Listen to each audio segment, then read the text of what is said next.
how do you prioritise what Chelsea needs most? They need a manager. They had 2 big money attacking signings that didn't even start today.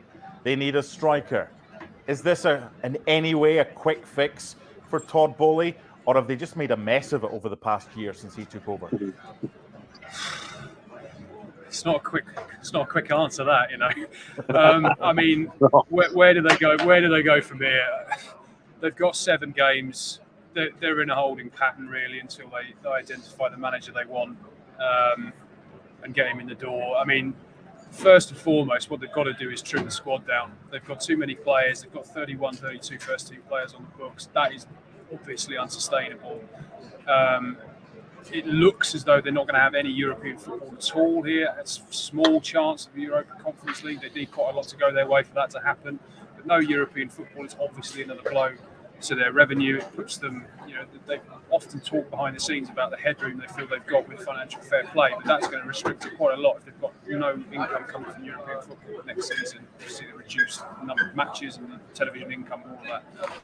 So the first thing they've got to do is streamline that squad. Well, the first thing they've got to do is find a manager. Then they've got to streamline the squad, and then they've got to find a centre forward. I mean, I think Christopher Nkunku is going to come in. That is a deal that's been mooted for a long, long time. So they've got someone lined up. But as I think we've talked about on this show before, the problem they've got is they've almost done it the wrong way round. And they've signed the players, spent the bulk of the money, and now they're going to get a manager. There's no guarantee that the manager who comes in is going to fancy all of these players.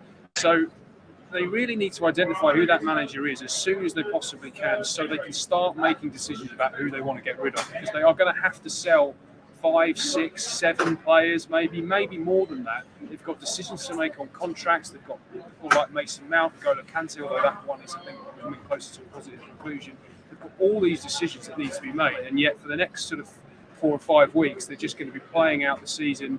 It could get really supportive in here tonight, I thought. You know, they got behind Frank Lampard. It was a positive performance, even though obviously it didn't end as the way they wanted. So there's crumbs of comfort to cling on to.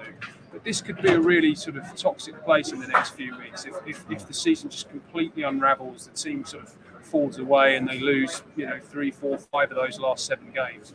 It is an absolute mess. And the sooner they can get a manager in to start making those big decisions, the better. Thanks so much for watching ESPN on YouTube. And for more sports highlights and analysis, be sure to download the ESPN app. And for premium content and live streaming, subscribe to ESPN Plus.